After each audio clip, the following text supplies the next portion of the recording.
He could literally feel his blood pressure rising with every heartbeat. Without thinking, Scott reached for his wallet.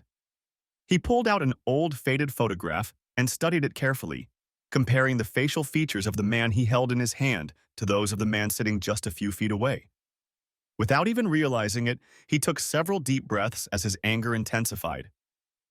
His mother, sitting at the table across from him, was alarmed by his sudden change in behavior. "Honey, what's wrong? Are you okay?" 1 minute before, they had been happily celebrating his 18th birthday over lunch at a nice restaurant, and the next minute, he looked like he was ready to destroy someone. "That's him," he uttered, looking over his mother's shoulder. He could feel his face reddening with rage. "Who, dear?" She was shocked by the photograph he held out to her. "Where did you get it from?" "From my grandmother a long time ago," he replied. "It was tucked into the back of one of her old photo albums," he explained, rising slowly from his chair. He didn't even hear the panic in his mother's voice. "Where are you going?" "Scott, sit down," she told him firmly. But he didn't listen. He started to move toward the man sitting behind her. "Scott!" she almost shouted. She tried to grab his arm, but he was already out of reach.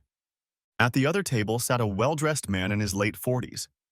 He heard some commotion at a neighboring table, but paid no attention to it until he sensed someone approaching. He raised his head and looked at the angry young man. "You coward! You lousy, worthless piece of slime!" The man furrowed his eyebrows, partly out of curiosity, partly out of anger. "Boy, I don't know you, and you don't know me. I'm sure you've got me mixed up with someone else." "Hell no. You're a lousy son of a bitch. You're the asshole who abandoned Mom when she was pregnant and left us with nothing." Derek Haynes shook his head puzzled. "Boy, I'm telling you, you're wrong. I've never hit a woman in my life, and I've certainly never—" At that moment, Scott's mother stood up and turned to face them both. Derek saw her out of the corner of his eye and turned to get a better look just as she grabbed her son's hand. "Come on, Scott, we have to go," she said, anxiously pulling her son toward the door. He hadn't seen her in almost 18 years. She had put on a few pounds, but he recognized her immediately. She was the reason he'd battled depression for over 5 years. Anne, wait," he called out, standing up quickly. "Sir," the waiter and the restaurant manager were suddenly at his side. "Please pay your bill before you leave." "I'll be right back," he said. "No, sir, please pay now." The lady also left without paying, so if you would be so kind. "You want me to pay for her too?" Now he was furious. "Very well," he shouted. "Here," he said, taking 4 20s out of his wallet and throwing them on the table. "This will be more than enough to pay for the pork slop you call food." With those words, he squeezed past them and ran out the door. Glancing across the parking lot, he saw a late compact pulling up to the driveway. He ran, trying to make out the license plate number, but he was too late. He thought about trying to catch up with them, but he couldn't even get a good look at the car. And unless he knew which direction they had turned the corner, the chances of finding them were 1 in a million. Derek was literally shaking with anger as he walked to his car. He had to sit for a few minutes until he felt confident enough to drive. Scott hadn't said a word since his mother pushed him into the car and sped off like he was in an Indy 500 race. They drove a few blocks before his rage subsided enough for him to feel the urge to speak. "Why did you grab me like that?" I'm not done telling him what I think of him. "I told you, Scott, he's a violent man. I had no idea what he was going to do, and I didn't want you to get hurt." "Ha," he hummed, "and he didn't seem so tough to me. Too bad he didn't start anything." "Oh well, it's over. Leave it at that. I hope we never see him again," his mother sighed, praying she was right. Derek was still upset when he returned to work. At the same time, Amy, his secretary, was returning with him. She didn't notice anything at first. "Did you have a good lunch, Derek?" "Not really," he replied curtly, briskly walking past her into his office. His attitude surprised her. For as long as she'd known him, Derek had always been a pretty cheerful person, even when things weren't going well. She followed him into his office and sat down. "Derek, what's wrong? Did you have an accident or something?" "No, not an accident. Something worse. I was eating when this guy came over to the table and started calling me names." "Calling names? You mean bad names?" "Yeah, he called me everything he could.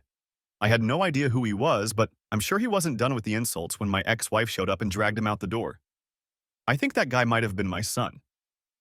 Amy tried to remain calm, but it was shocking. Your son. I didn't even know you had a son. I wish I could say it's a long story, but it really isn't. One day, my wife got pregnant with my child, and the next day she was gone. She just packed up and left. I never saw or heard from her again until today. Oh, Derek, that's awful. I'm so sorry. Thank you. It was a long time ago. I'm still not sure it was him. Hell, I don't even know if she had a boy or a girl. She probably already had other kids, but that kid looked about her age. I think I might have caught them in the parking lot if it wasn't for the manager of that dump. He and my waiter stood right there and wouldn't let me go until I paid not only my bill, but theirs as well. I couldn't believe it. I'll never set foot in that place again. Where did you eat? At DeMars, on Bass Road. They must have thought you were running a scam. A scam?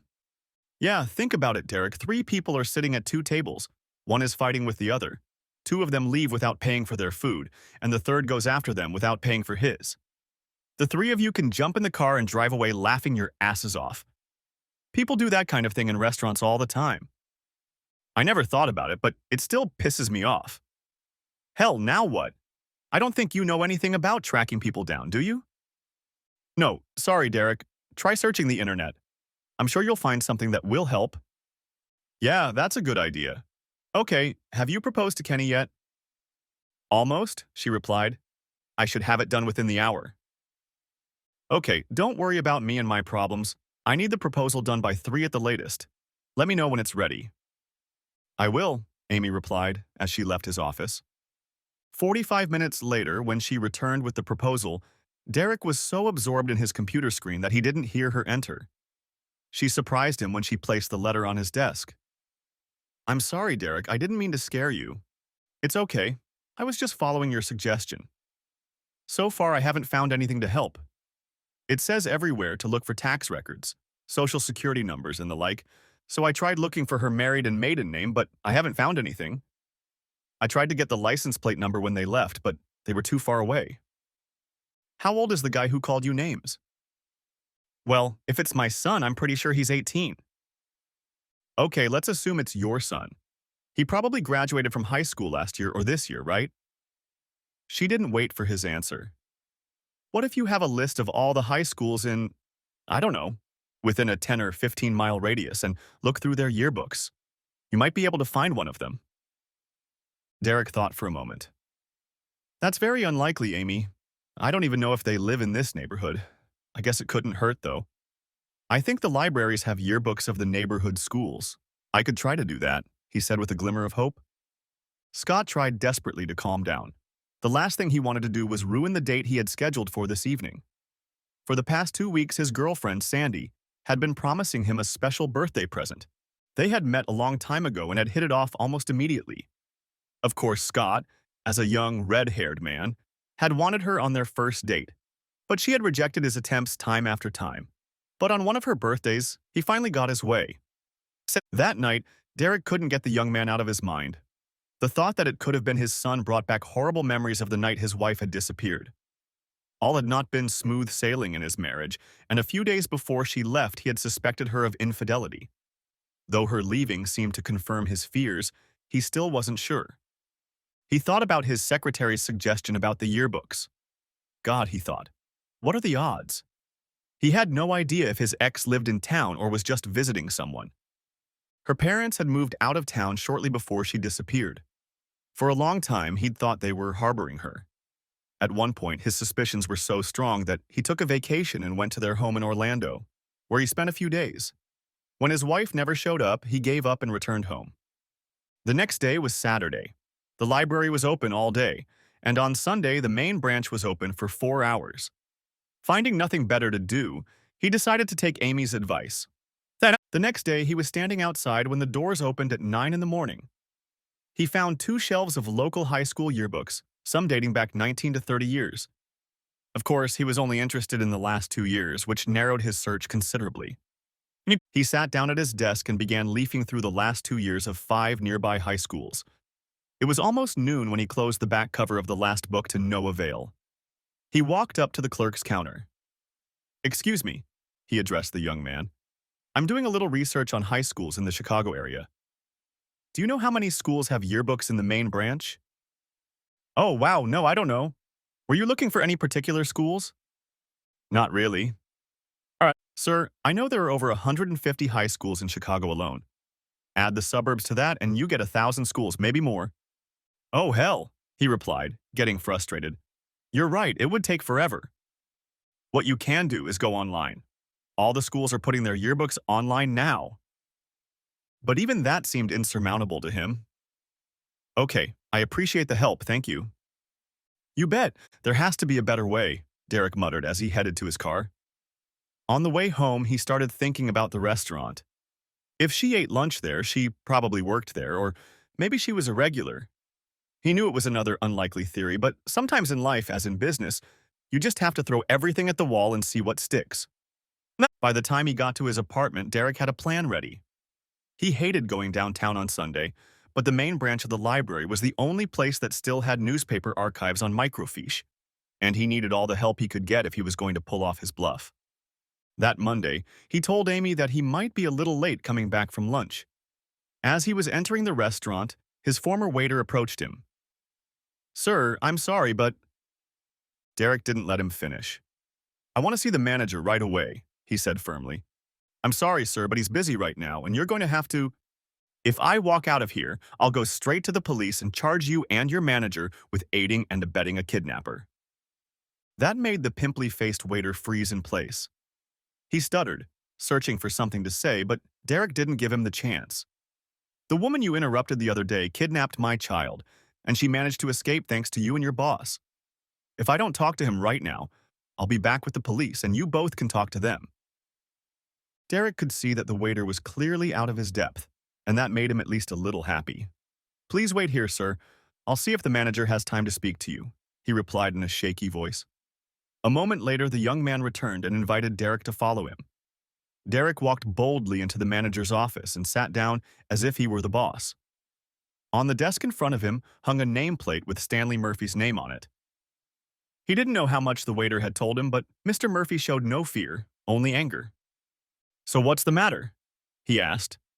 This, Derek replied, pulling copies of 2 newspaper articles out of his pocket and placing them on the manager's desk.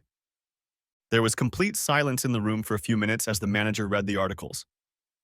It says here that you were an interested party in their disappearance.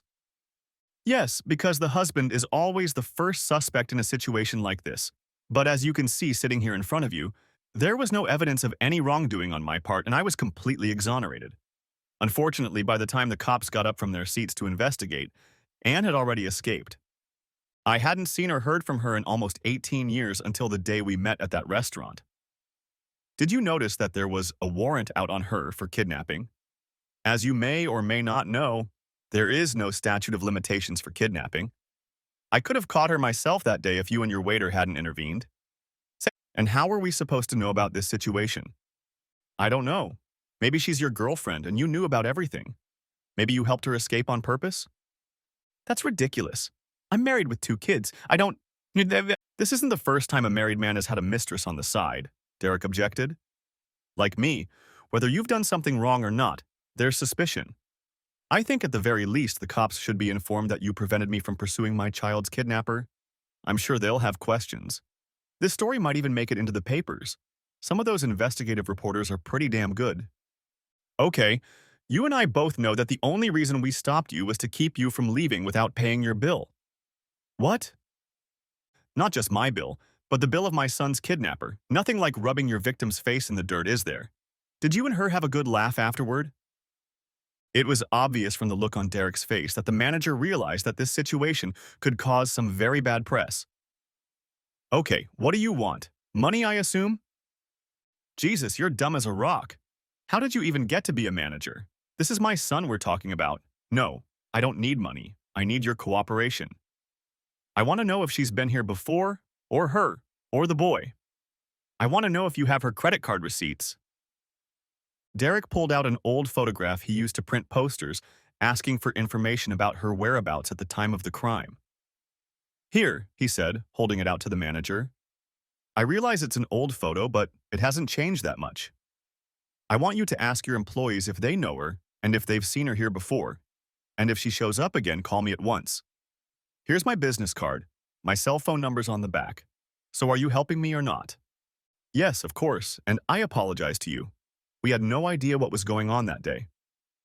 Not accepting the apology, Derek was about to leave, but stopped. You know what? I've changed my mind. I need the money. I want to be reimbursed for her bill.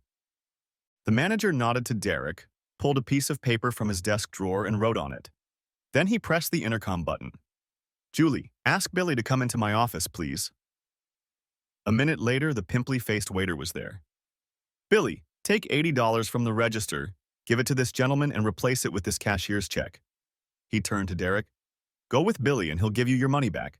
I'll show the picture to our staff and ask if anyone has seen it here before or has any information about it. I'll contact you if I hear anything. Derek thanked him and followed the waiter. Amy saw the smile on his face as he entered the lounge. Good news? Not really, but I got my money back from the restaurant. Oh, I thought you found a lead for your son. No, I took your suggestion and went to the library, but I found out there must be 1,000 high schools in the area. The clerk advised me to go online. Later today, I'll talk to Paul, the programmer in the neighboring department, and see if he can put together an algorithm, or whatever it's called, to scan all the graduates named Scott. If I have to do it myself in my spare time, it's going to take months. When Derek entered Paul's office in the afternoon, he found him sitting at his desk.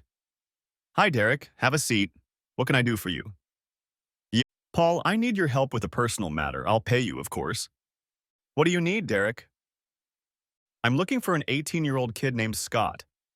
I'm assuming he probably graduated from one of the nearby high schools within the last 2 years.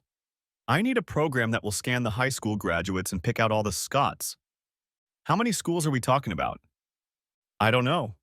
I talked to the clerk at the library and he thinks it could be as many as 1,000. That got Paul's attention. 1,000 schools? He almost shouted, rising in his chair. When you said the nearest schools, I thought you meant 10 or 15. Of course, I haven't studied the matter yet, but I suppose it would take weeks or months to write such material. That's not something I could do out of friendship, Derek. Even if I cut my normal fee in half, it could run into the thousands of dollars. Do you even have a list of schools? Oh, you haven't? No, I thought you could just give the computer a circle in miles or something. Derek, have you ever heard the expression garbage in, garbage out? The more information you give the computer, the more accurate the analysis will be. There was no way Derek could hide the disappointment on his face. His friend realized it immediately. Look, I'll do a little research and see what it all means. Maybe I'll find some shortcuts, check it out, and let you know. Derek felt himself back against the brick wall. I'd really appreciate any help you can give me, Paul. This could be my baby. Derek told his friend the rest of the story and left, taking Paul's promise to do what he could. When Derek returned to his office, his secretary could see that he was losing hope. Sitting down at his desk, he leaned back in his chair, closed his eyes, and took a few deep breaths, trying to calm himself down. What did he say? Opening his eyes, he saw his secretary standing in the doorway. He wasn't too encouraging. He said it could take months and cost me thousands. I have to admit, Amy, I blew it. Seeing me like that, she must have been frightened. She's probably 3 states away from me now, and I'm not even sure the baby is mine. Derek, if the baby isn't yours, why would he call you all those names? I think it's obvious his mother lied to him and turned him against you, probably so he'd never be interested and start looking for you. That's a good point, but even so, I'm still at a loss, Amy. Even if I hired a private investigator, I don't have any information to get him started. If that child is my son, she changed his name. She may have changed her own. She may be known as Gertrude Schwarzenegger for all I know. Amy tried to think of something positive, but couldn't. I'm really sorry, Derek. I know this must be very hard for you. Well, he replied, I actually gave up trying to find her a long time ago. I'll admit that seeing her again gave me hope, but it's back to the way things were. Paul said he'd look into the matter. Who knows, maybe he'll pull a rabbit out of the hat. It had been 3 weeks since the incident at the restaurant, but although his mother refused to talk about it, Scott couldn't forget it. It was such a coincidence. They never would have traveled so far from home if it hadn't been for his birthday. He needed a car, but his mother could barely afford her own, let alone buy one for him. However, a friend had a 10-year-old Chevy for sale. Not only had the owner offered him a good price, but she'd let him pay it off in monthly installments. Although neither his mother nor Scott had the money for a down payment yet, it was his birthday, and she wanted him to at least see the car and try it out. On the way back, out of the blue, a restaurant was chosen. They were hungry, and Mom decided it was a good place to eat. The fact that she had dragged him out of the restaurant before he had a chance to tell the old man everything he thought of him still bothered him. Scott wondered if that knucklehead ate at that restaurant often. Now that he had his own car, he could go back, but it was almost an hour-and-a-half drive. Was it worth the risk? On Monday of the following week, Derek was sitting at his desk when he heard his cell phone ring from the pocket of his sports jacket hanging on the back of his chair. Hello. Mr. Haynes, this is Stanley Murphy, the manager of the DeMar restaurant. Yes, I know who you are. What's up? The manager had already told him a couple weeks ago that his staff had no information about either the woman or the boy, so Derek was a little surprised to hear it again. The boy you asked about is in the restaurant right now. Right now? Yes, he came in earlier, looked around, asked a few questions, and left. He came back a few minutes ago and ordered lunch. Billy spotted him. He's sure it's the same kid. Billy heard him ask for a table across from the door and says he lifts his head every time he hears it open. Don't let him get away, Derek said, jumped up and rushed to his office door. Mr. Haynes, I don't want a spectacle in my restaurant. Please don't meet him here. Derek paused for a moment. It was a reasonable request. Okay, you know Topple Park. It's right around the corner from you. Yeah, sure. Tell him I'll be sitting on a bench near the tennis courts in 10 minutes. Okay, I'll tell him myself. Oh, and do one more thing for me. Amy, he said as he walked out. I'll be out of the office for a while. I don't know exactly how long. I may be meeting with my son. I don't have time right now, but I'll let you know what's going on when I get back. Okay, Derek. Good luck, she shouted back at him. Derek sat down on the wooden bench and waited, unable to believe how nervous he was. He looked down at his trembling hands. Calm down, he said to himself. Just as he took a couple deep breaths to calm his nerves, he saw the figure of a young man walking towards him. He stood up and took another deep breath. You're really here, the young man began. I didn't think you had the courage. I could have said the same about you after you called me different names and then ran away before I could answer you. I didn't run away. My mother pulled me away before I hurt you, he replied hoarsely. Yes, your mother, my ex-wife who kidnapped my child almost 18 years ago and whom I have never seen since. She didn't kidnap me. She ran away to save her life. She's afraid of you and I'm not. Derek realized they were getting nowhere. Okay, let's take it down a notch, okay? Let's sit down. I know you probably have tons of questions and so do I. They both looked at each other warily as they sat down. First of all, James. My name isn't James, it's Scott. You should know that. Yes, I heard your mother call you Scott in the restaurant. It threw me off a little. I think she changed your name to make her harder to find. When we first found out she was pregnant, she wanted to name you James after her grandfather if you were a boy. I agreed. And you would have been named James Haynes. Haynes, Mom said your last name was Phillips. Now it was Scott who was confused. He reached into his wallet and pulled out an old picture he'd stolen from his mom when she wasn't looking. Is that you? He asked. Derek took the picture and looked at it. Oh, wow, yeah, that's me. Your grandpa took this at the party they threw for us after I asked your mom to marry me.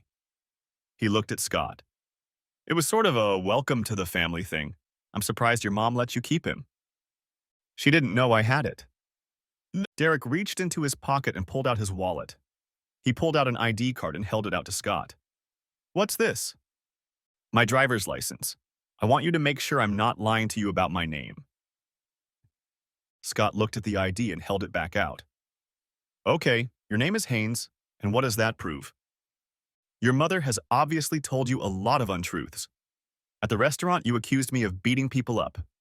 I've never raised a hand to any woman, including your mother. Oh, yeah, and I'm supposed to just take your word for it? I saw how scared she was of you in the restaurant that day. She was acting inadequate. Maybe she was scared because there's still a warrant out for her arrest. Arrest? For what? For kidnapping. I came home from work one day and she was gone.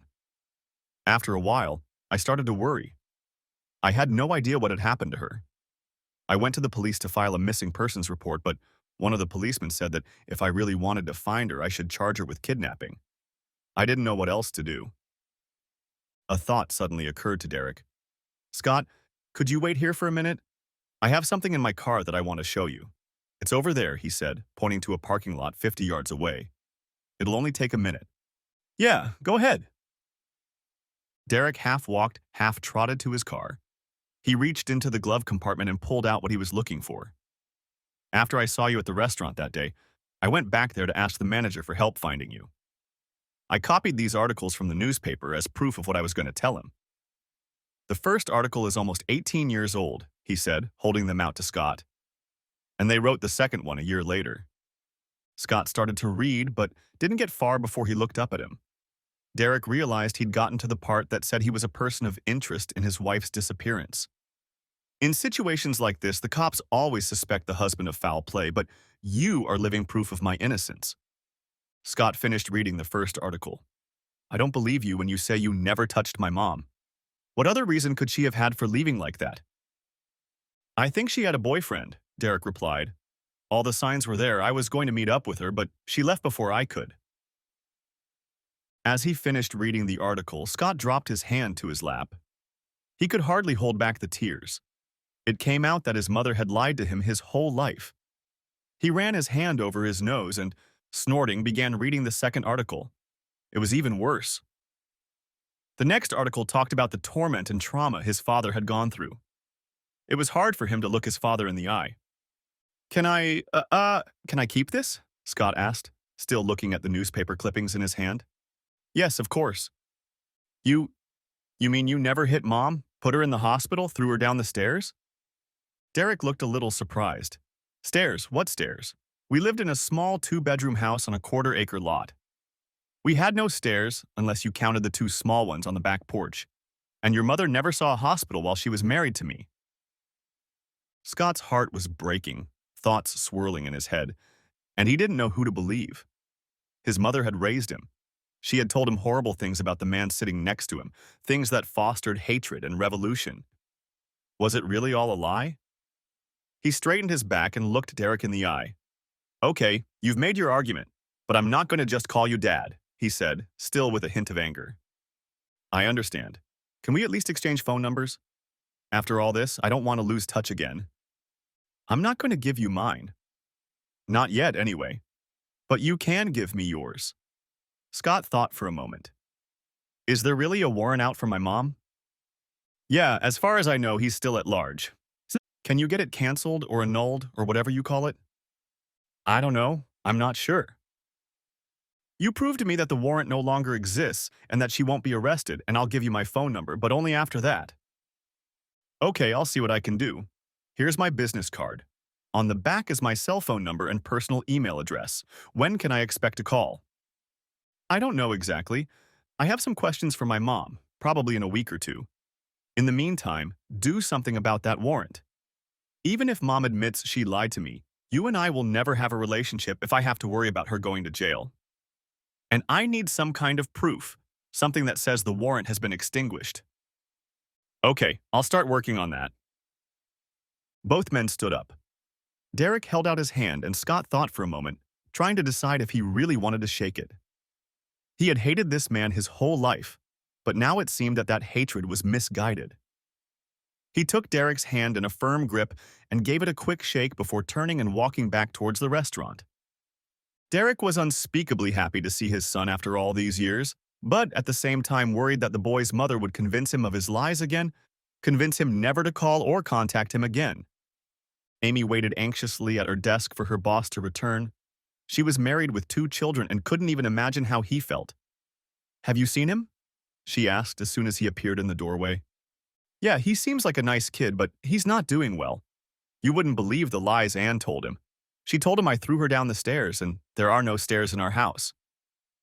Why did she say that? Who knows, Amy? Do you know any good lawyers? No? Why? What do you need a lawyer for?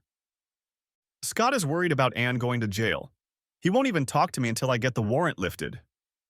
I'll see what I can suggest, Derek. 30 minutes later, she returned to his office with a piece of paper and held it out to him. I have a friend who works for the county sheriff's department. She said all three of these guys are criminal defense attorneys with good reputations, but the one on top is the best. He looked at the names. Amy, I don't know what I'd do without you. Thanks, I'll call that first guy right now. Derek had to outline the case to the receptionist before connecting with a lawyer. He fully explained the situation and was told the warrant would be canceled with no problem.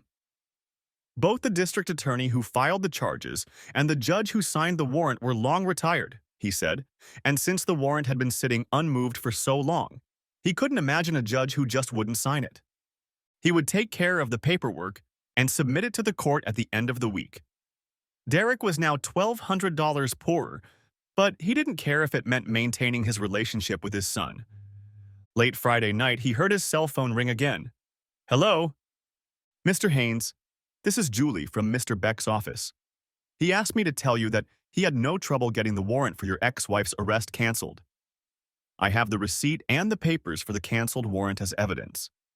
Would you like them mailed to you, or would you like me to come by and pick them up? How long will you be there?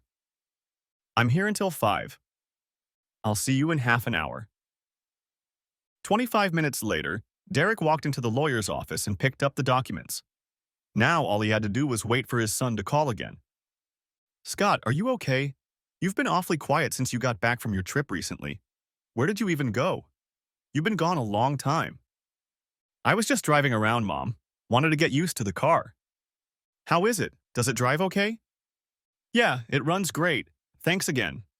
You're welcome, honey. Just drive carefully. That's all I ask. I will, Mom. I promise.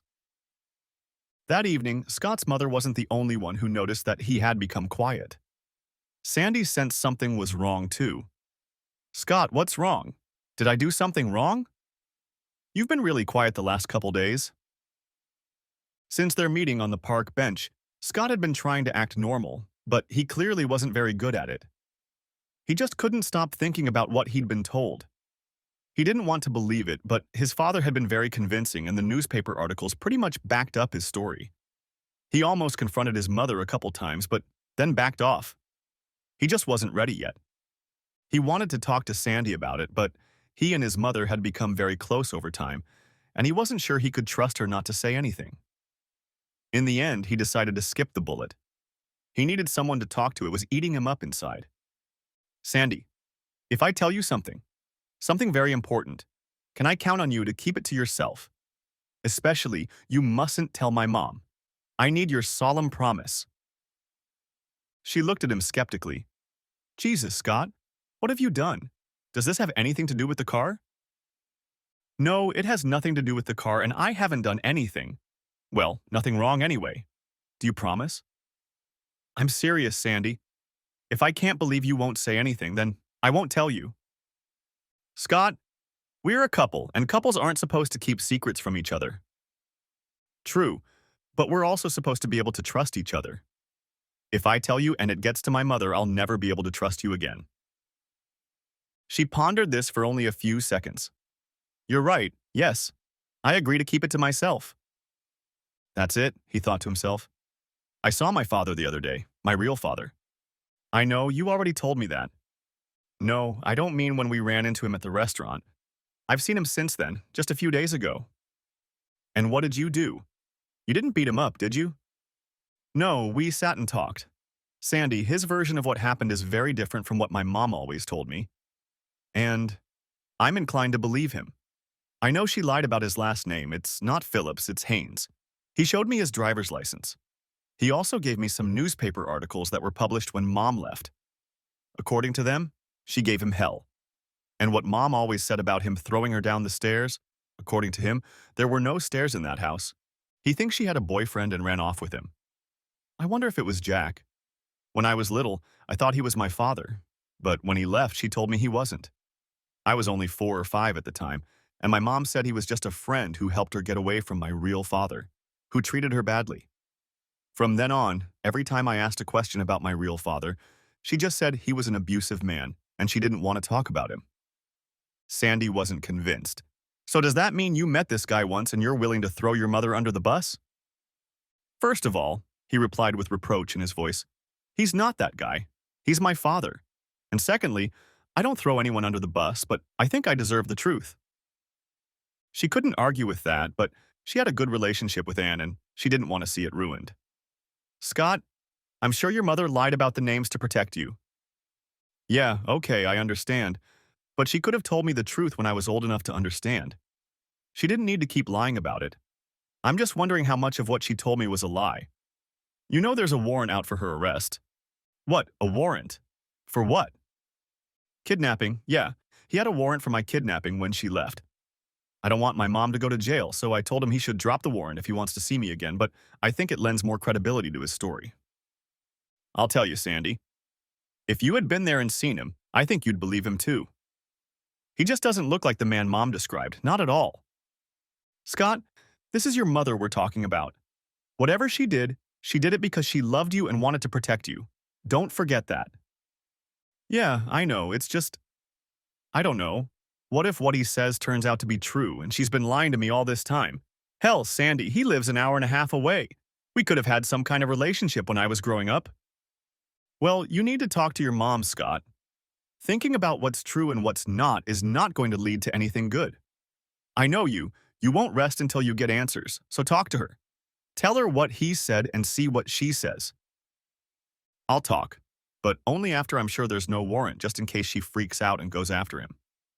Sandy had hoped to have Scott between her legs by then, but it didn't look like that was going to happen.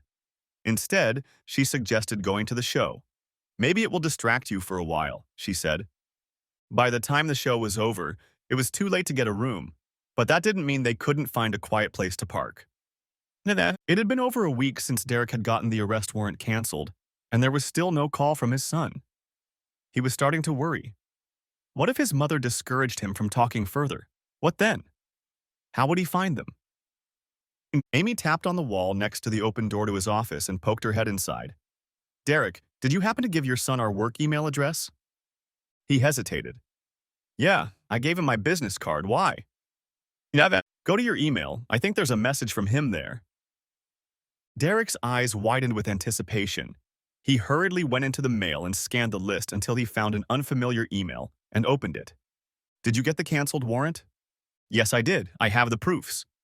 Show me them. Send them to me. Derek reached into the top drawer and pulled out a legal document. Amy, scan this for him, please. She smiled broadly, taking the documents from him. Sure thing, Derek. Would you mind if I wrote a note telling him what a great guy you are? I'm not sure how he'd take it, Amy. I appreciate the thought, but for now, just scan the paperwork for him. Done, she shouted from the outer office. Now all that was left to do was wait. That was the hardest part. He tried to go back to the sales report he'd been working on before Amy's announcement, but he was having trouble focusing. About 10 minutes passed. Derek, he's back, Amy called out from her desk. He nearly broke his finger pressing the mouse button. Looks like he's real. I can send you the name and number of the lawyer who handled him if you want. No, it's okay. I believe you. I'll get back to you. Okay, when? He waited for a response, but there was none. Once again, he had to play the waiting game. That evening, Scott stopped by Sandy's house to pick her up. As his mother had taught him, he went to the door and rang the bell.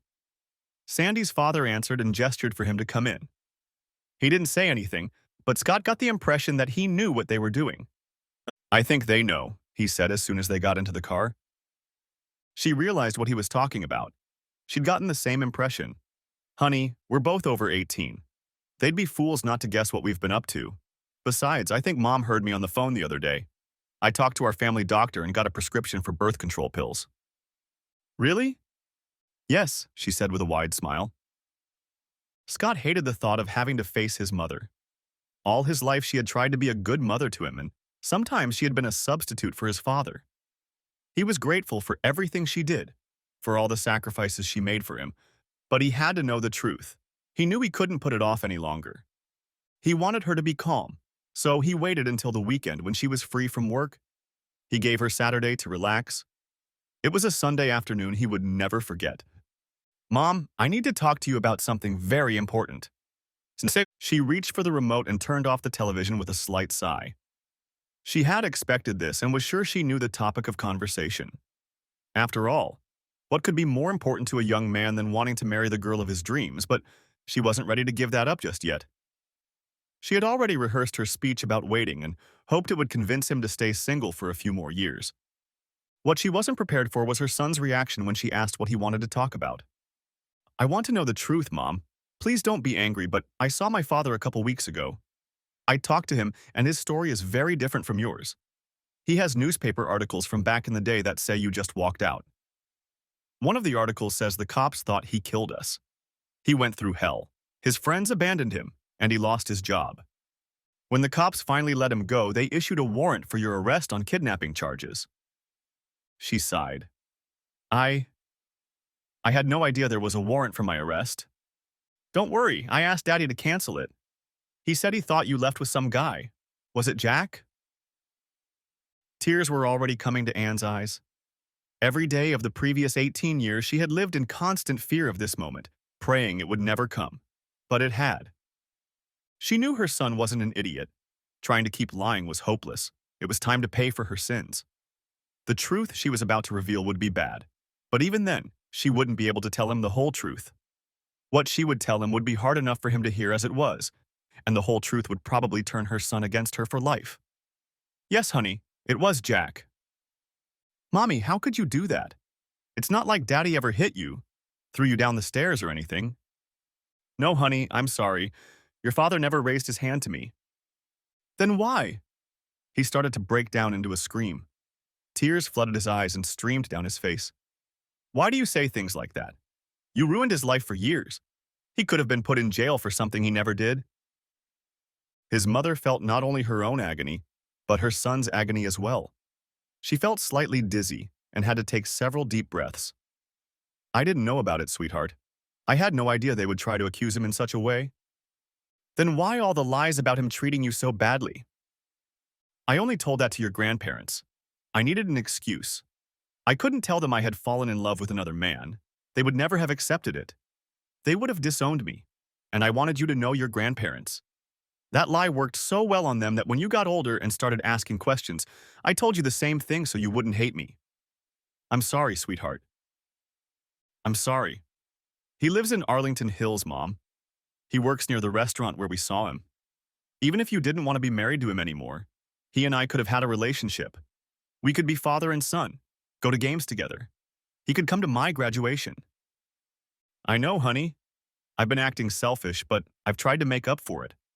I tried my hardest to be the best mom anyone could ever dream of." While his mother was trying her best to minimize the damage, Scott had other concerns. "I thought you said that you fell in love with Jack, so does that mean you had fun with him while you were married to Dad?" She needed more excuses. "Honey, I don't think your dad loved me anymore. He worked all the time. When he was home, he was tired all the time. I felt lonely and unloved. Jack was a friend of a friend. He would sometimes come over and keep me company during the day. We grew close and fond of each other. I left the way I left because I felt guilty. I just couldn't face your father. But honestly, I couldn't imagine that anyone would think he killed us. It's ridiculous. I thought he would find someone new and move on with his life." "It never occurred to me to ask if he was married," Scott replied. "But I know he had to see some kind of psychiatrist. I didn't realize he was in so much trouble because of me. Honey, I'm really, really sorry about this. All I can do is ask for your forgiveness and hope you'll take my efforts to be a good mother into consideration." Scott was devastated. Sure, after the conversation with his father, he suspected that much of what his mother had told him was a lie. But the realization that she had cheated on his father while married was hard to bear. "I need to get out of here." "Honey, I don't think that's a good idea. You're upset. You shouldn't be driving like this." "I'll be fine," he stated. The anger in his voice was obvious. "Scott, please. Please, honey, don't hate me. I won't survive if my son hates me," she sobbed. "I don't hate you, Mom, but I can't believe you lied to me like that. All my life, you've made me believe my father was a monster. I hated him, and now I find out it was all based on lies." He headed for the front door but stopped to look back at his mother, the only parent he'd ever known. She was sitting on the couch, covering her face with her hands. Her body was shaking. She was sobbing like a child. He briefly wondered if he should leave her like that, but realized there was no way he could stay in the same room with her, at least not now. Clear Lake, Indiana was a small, red-cheeked town with nothing of interest except the lake itself. There was a large parking lot adjacent to the public boathouse. Scott wanted to be alone and figured he'd have a better chance of privacy here. He settled into the back of a large pickup truck with a boat trailer. There he was, completely hidden from prying eyes. He adjusted the car seat so that it reclined back as far as it would go and leaned back, trying to relax. It was no use. He felt tears streaming down his face. He had been through some tough times as a child, but nothing could compare to what he was experiencing now. All he could think about was how much he missed his father. He looked out the windshield at the cloudless blue sky and thought about how, lying in bed at night, he had fantasized about his imaginary father advising him on what to do in whatever situation arose that day. Leaving the apartment, Scott wanted to be alone, but the more he thought, the more he wanted to spill everything out. He reached for his cell phone. "Hey, Sandy." "Hi, honey. You seem kinda down. Have you talked to your mom?" "Yeah, she pretty much confessed everything. She's been lying to me all her life. Daddy never hit her. She said he never raised a hand to her, but that's not the worst of it. She was having fun with Jack behind his back." "Oh, honey, I'm so sorry. Where are you?" "I'm at the lake, not far from the apartment. Do you need company?" "Seth, I don't think I'd be much fun to be with right now." "I don't care about that, Scott. Why don't you come and get me? If you want to talk, I'll be there to listen. If you don't, well, that's fine too." Sandy looked out the window. As soon as she saw his car, she yelled to her family that she was leaving for a while. As miserable as Scott felt, the sight of her alone at least lifted his spirits a little. Scott was determined that he wouldn't snap in front of his girlfriend, but he couldn't contain his emotions when he told her about the conversation with his mom. She knew there was nothing she could do but listen. It broke her heart that he was suffering so much. "I keep thinking about how I wish I had a father," he told her. "I keep wondering if he'd be proud of me." "Annette, honey, I'm sure he's already proud of you since you're his son." "That doesn't mean anything. He doesn't know me. He doesn't know anything about me. Hell, after he told me his story and I read those newspaper articles, I know him a lot better than he knows me." "Well, that can be fixed, honey. You have his number. Call him, spend some time with him, get to know him better, and let him get to know you. I know your mom isn't your favorite person right now, but she taught you to be a good person. She's proud of you. I'm proud of you too. I have no doubt he'd be proud of you too, honey. Call him, make another appointment." "I will, whether my mom likes it or not." "I think she already knows it's inevitable, dear. Don't worry about her now. She won't try to stop you." "Do you want to meet him?" Scott asked. Of course I want to meet him." "Maybe I should call him now. Maybe we could have dinner next Sunday. What do you say?" "You should call him first before you make plans. We don't know what he does on Sundays, but if he's okay with it, I think it's a great idea." Scott was so nervous that his hands were shaking as he dialed the number on the back of his father's business card. When Derek answered, Scott almost froze and could barely speak. "Huh, it's me, Scott." He felt Sandy's hand gently stroke his arm in a comforting gesture. "Scott, God, I'm so glad you called. How are you doing?" The joy and happiness in his father's voice could not be mistaken. It calmed him down a bit. "I'm fine, I guess. He began incoherently. "I talked to my mom and she confessed everything. She said you were working all the time and she was lonely. She fell in love with Jack. He was my stepfather for a while. She said she felt so guilty that she couldn't look you in the eye, so they just left. She said she was afraid her parents would disown her, so she made up a lie about you beating her." "Scott, that's all ancient history. What about you and me? I hope we can get to know each other better." "Actually, that's why I'm calling. I wanted to see if you had plans for next Sunday. I thought maybe we could have lunch or dinner together, Sandy. My girl would like to meet you, too." "I have a better idea. My house isn't very big, but it has a beautiful backyard equipped with a new grill. How about you and Sandy come out here? Are either of you vegetarians or follow any special diets?"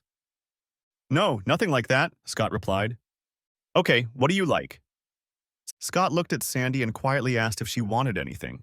She replied that anything was fine with her. We're not picky. Anything you suggest will work for us. We have a great butcher on the next street over. Would T-bone steaks suit you? Scott looked at Sandy. Bones? Her eyes widened and she nodded her head with a smile. If it's not too difficult, Scott replied, that would be great. It's not complicated at all. I'll email you my address with directions on how to get here. Where are you traveling from? I live in Indiana. Good, you obviously know your way to this neighborhood. I'll send you directions to my house when you get off the expressway. I expect to have lunch around 1 o'clock this afternoon, but you're welcome to come by any time. They said goodbye and disconnected. Sandy was close enough to catch part of Derek's conversation. He seems really nice, honey. Yeah, I know. The more I think about him, the angrier I get at Mom for keeping us apart all these years. Darling, please don't be too hard on her. What she did was horrible, I agree, but I'm sure she had her reasons. As long as I've known her, you've always come first for her. I'm sure she thought she was doing the right thing.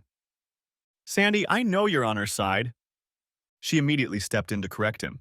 I'm not on her side, Scott. I'm on your side. I just don't want to see you reject one parent for another.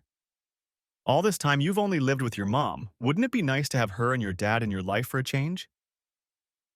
He didn't even have to think about it. Yeah, sure, that would be great. Okay, I'll try to be nicer to her, but I highly doubt we'll ever have a relationship like we used to. The next day, Derek felt like he was walking on air as he entered his office. The last few weeks had been hard on him, so Amy immediately noticed the change in his mood. Did you have a good weekend, Derek? Yes, of course, he replied with a wide smile. My son called yesterday. He's going to come down next Sunday and bring his girlfriend. We're going to have a barbecue. Derek, that's great. Yeah, but I'm a little nervous. I don't have any experience as a father, and this deal with his mother scares the hell out of me. While I always expected her to run off with the guy, there was always the possibility that they'd get kidnapped or something would happen to them. Not that I wanted anything to happen to them, but there was always an element of doubt that she hadn't just dumped me. And then I find out that not only did she leave me for someone else, but she's been lying to my son all these years, telling him all sorts of horrible things to turn him against me. Amy, I hate her now more than ever. I'm not even sure hate is the right word. What I feel for her goes beyond hate. Scott said on the phone that he talked to her and she admitted that she lied. I told him it was all in the past, but it really wasn't. This whole scenario has spiraled, and I'm afraid I'm going to say something that will push him away. Derek, what good is it to hate her so much? Amy, I can't help how I feel. I can't just shut down. It's not that easy. I'm even mad at myself for falling for a woman like that in the first place. I can't believe I was so blind. Isn't that what they say? Love is blind. Derek, you have to let go of that hate. I'm not saying you have to forgive her, but you're right. Even if you don't say anything, Scott will feel that hatred for his mother, and it could affect your relationship with him. You may even have to communicate with her at some point. And what will you do then? You have to find a way to get over it. Derek was so excited about the possibility of bonding with his son that he didn't even consider the possibility of being around his ex again. The thought both terrified and infuriated him at the same time. All the rest of the day, Derek's mind was swarming with thoughts and emotions. After work, he didn't feel like going home right away, so he stopped by his favorite restaurant, Plato's. Unconsciously, a smile appeared on his face when he saw Tom, the owner of the place, working as a bartender. He had always liked Tom. Hey, Derek, rough day? Is it that obvious? It's just that I've never seen you here on a Monday before. It's just Monday? Tom grinned. So are you still drinking your usual on Mondays, or do you want something stronger? I've had enough of my usual, Tom. Thanks. Tom turned to get a mug from the refrigerator and filled it from the tap.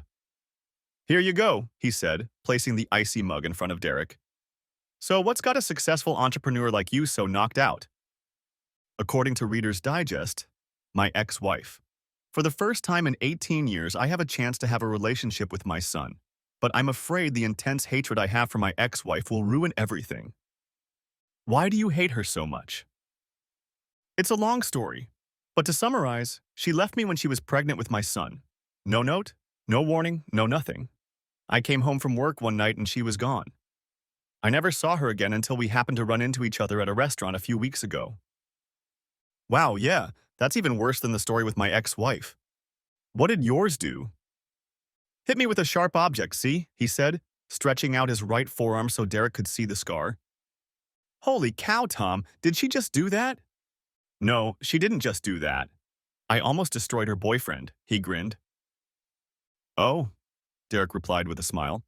Unfortunately, I'll probably never get that chance.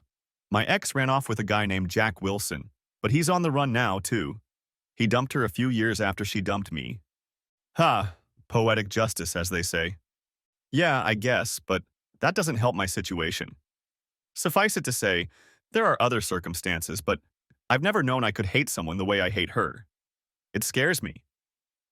I know what you mean, Tom confirmed. I did think about putting the brakes on their car after the divorce.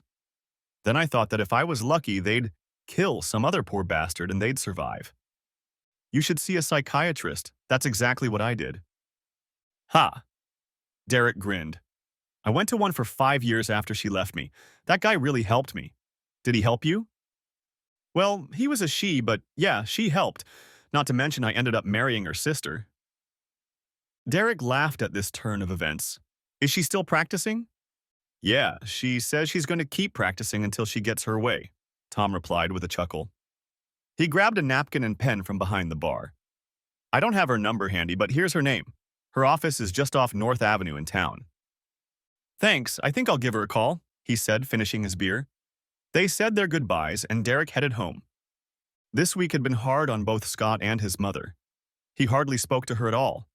She wished she had someone to talk to and ask for advice, but she couldn't afford a therapist and she didn't have many friends. She couldn't talk to any of the ones she had because that would mean confessing what she had done. And she didn't stand a chance of that.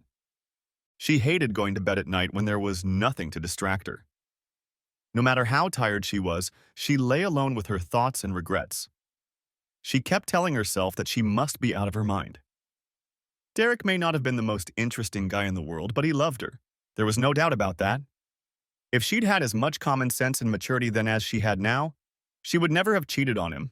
Not with Jack. Not with any of them. At the end of the week, when Scott told his mother that he and Sandy were going to visit his father, she didn't like it, but she couldn't stop him even if she wanted to. She begged her son for forgiveness again, but deep down she knew it would never be the same between them. She tried to make a brave face and asked him to convey her deepest apologies to his father. Scott agreed. He picked up Sandy and headed for Illinois. Pulling onto the expressway and pulling up to his father's house a little after 11 o'clock, he had Sandy read him the instructions. Derek kept his eyes on them as he got ready and was out the door almost immediately.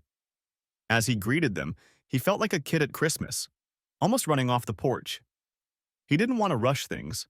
He knew Scott would have to get used to it himself, but he couldn't contain his enthusiasm as he shook his son's hand. Hi, Scott. I'm so glad you called. He looked at the beautiful girl to his right. And this must be Sandy. I'm so pleased to meet you, he said as he shook her graceful hand. Greetings to you both. Come in. He led them into his modest 3-bedroom ranch house and showed them around. I know it's not much, but it's comfortable, he told them. Looks pretty good to me, Scott commented. My mom and I live in a small 2-bedroom apartment. The best part is in here, he said as he led them through the kitchen and back door to a large, beautiful terrace overlooking a manicured fenced lawn. Wow, Scott and Sandy said at the same time. I have a buddy who's a carpenter. We built it together shortly after I bought the place. Sandy turned Scott's attention to the other side of the deck. Look, honey, he's got a hammock over here. Yeah, Derek replied with a slight chuckle. Believe it or not, I sometimes sleep here when the mosquitoes aren't bothering me. Believe me, Sandy replied. I'd sleep here all the time. It's so quiet and peaceful, you can't even hear the cars. Yes, the houses here are built in such a way that they serve as a kind of sound barrier. That's the main reason I bought this place. Derek offered them a chair and ran down the list of things he needed to drink. They both stopped him when he got to the iced tea.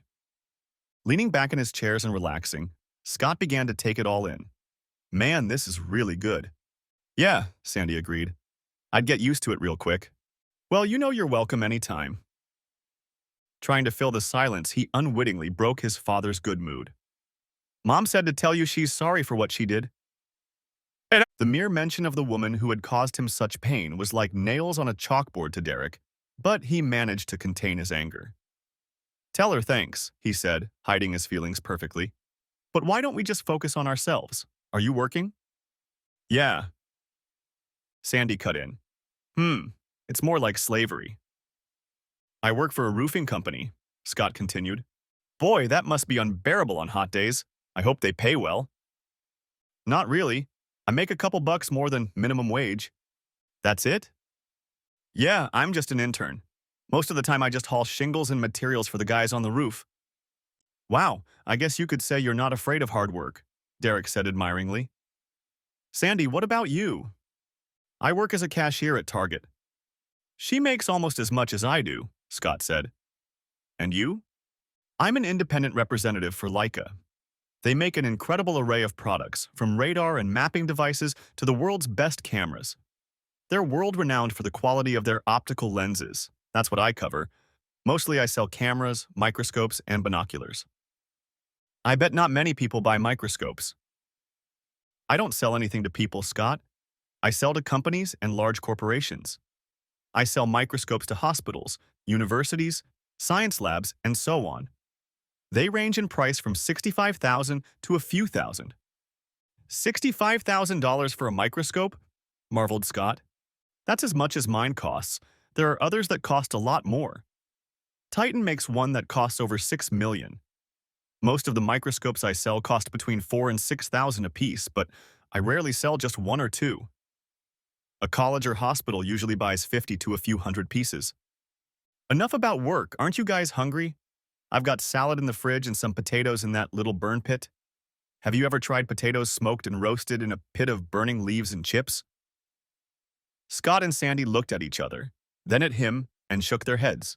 Oh, you're in for a real treat, he told them. He was right. Neither Scott nor Sandy had ever tasted a more delicious meal. After filling their stomachs, Derek made another pitcher of iced tea and filled their glasses. As they sat and talked, Scott couldn't believe how comfortable he felt in his father's presence. He hated to think about leaving, but the time was getting closer. Sandy didn't want to leave either, but Scott was driving, and unless she wanted to hitchhike home, she had to go with him. They had barely made the turn into traffic when Sandy almost shrieked with delight. Scott, your dad is fantastic, emphasizing the adjective. Yes, he is, isn't he? I can't believe Mom left him for Jack. I don't remember much about him, but I do remember that they used to yell at each other a lot. I wish we could stay longer. I have to be at work by 7 tomorrow morning, Sandy. I know, but that's early. I also have $60 in my pocket. $60? Yep.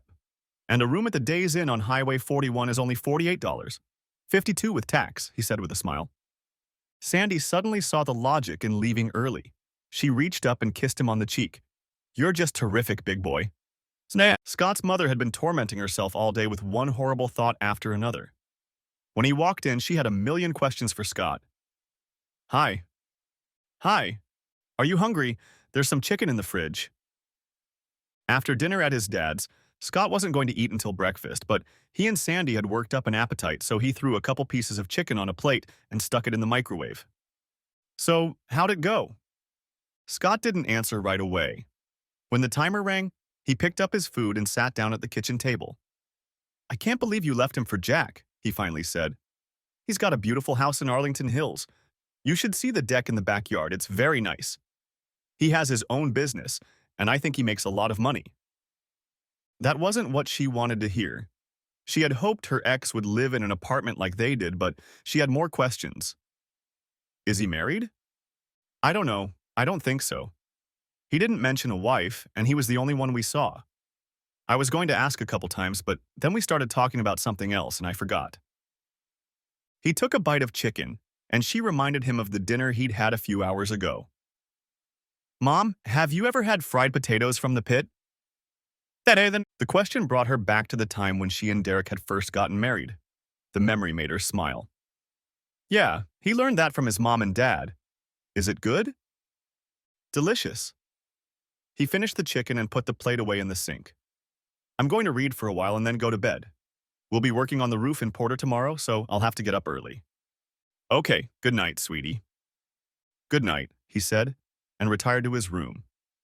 Just a few weeks before, he would have kissed her on the cheek and confessed his love to her before bed, but he never did it again. That night, Anne lay awake, worried that she might lose her son. He was her world, and she couldn't imagine life without him.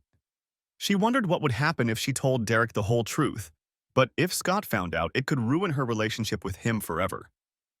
It was about 4 in the morning when she finally decided it was too risky. The only alternative she saw was to keep trying to be the best mother she could be and hope for the best. A few weeks later, Scott announced that he and Sandy were going to make another visit. This time, they were going to go early in the morning to make it through the day. He said that Derek wanted to take them downtown. Sandy had never been to any of the museums, so Derek asked her to pick one. When she chose the Field Museum, he decided that they would spend the morning at Navy Pier, have lunch, and then go to the museum. If time allowed, they would walk to Buckingham Fountain. Upon learning of their plans for the day, his mother turned green with envy.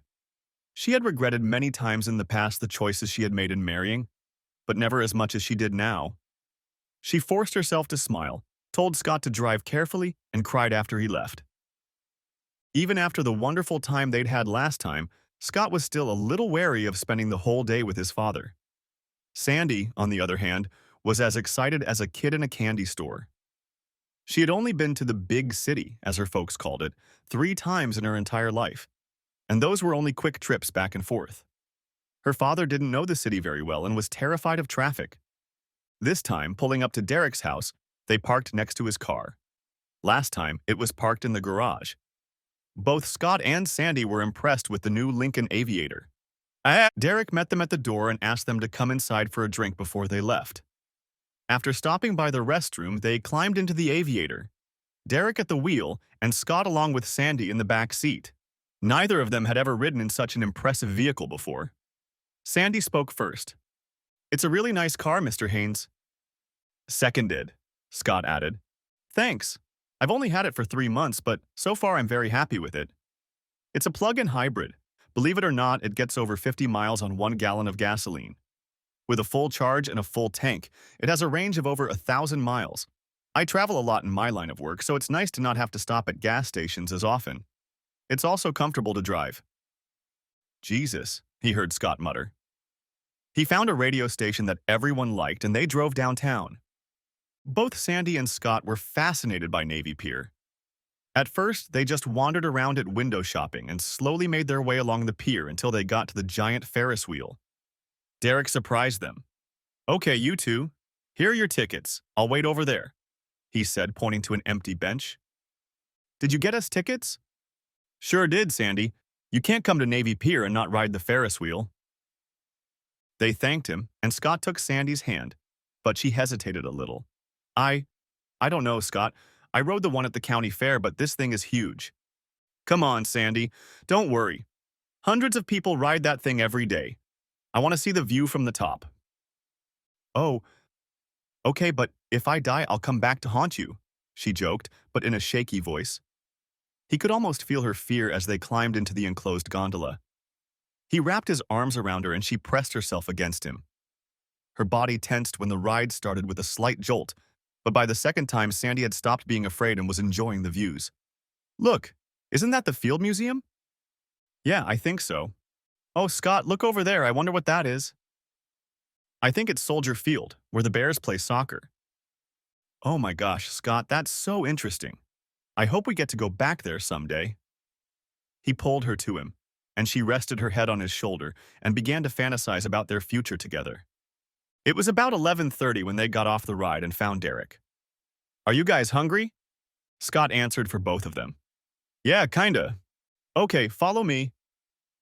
They made their way through the crowd until they were at the edge of the pier next to a very large boat.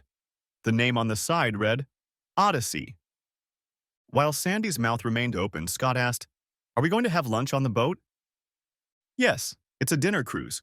We'll be leaving the dock in about 20 minutes. You've already seen the city from the air, and now you'll see it from the water during lunch." They go out into the lake and circle it on all sides. The whole trip takes about 2 hours. When we get back, we go to the museum. "It's probably the most beautiful city in the world," Sandy said as she got off the boat. "Yeah," Scott confirmed. "We need to hurry," Derek said. "The museum closes at 5. By the time the museum closed its doors, both Scott and his father were giggling every time Sandy said something, because it was always the same. "Oh, honey, look at this." And, "Oh, wow." It had been a busy day and everyone was tired, but there was something else Sandy wanted to do. "Mr. Haynes, I know you're tired, but could we go over to that fountain we walked by? I'd like to take a couple pictures of Scott and me in front of it." "No problem, if you don't mind me taking one for myself." On the way out, they met a hot dog vendor who was just closing his cart. "Three of everything," Derek told him. "Get plenty of napkins, guys, you're going to need them." A mouth-watering smell wafted from the foot-long sausages as the young salesman laid out the condiments. Everything but the catsup, of course, and finally the sauerkraut. "Here you go, sir," he said, taking the money from Derek. "Three original Chicago-style hot dogs with all the condiments." "Mm-hmm. Oh my God, that's delicious," Sandy exclaimed. They were just finishing them when they pulled up to Buckingham Fountain. Both children froze in awe as they watched the intricate dance of the water. "Believe it or not," Derek told them, but when this fountain was first built in the 1920s, all the management was in Atlanta, Georgia. "Are you kidding?" his son asked. "No, it's the plain truth. The fountain was renovated a few years ago and the controls were moved here, but for decades the lights and water were controlled from there." Derek took a few pictures on Sandy's phone and then a few more on his own. On the way home, Derek was a little worried. "Scott, you're not too tired to drive home, are you?" "Are you kidding? I'm so pumped up I probably won't even be able to sleep tonight." "Yes, Mr. Haynes," Sandy added. "Thank you so much for today. It was one of the most exciting days of my life. Wait until I tell my friends, they will be so jealous." "I'm glad you both enjoyed yourselves," he replied. "Scott, do me a favor and send me an email to let me know you made it home." Scott promised he would do so. Later that evening, after receiving the letter from Scott, Derek sat in his favorite Johnny Walker Blue Label two-finger chair and smiled.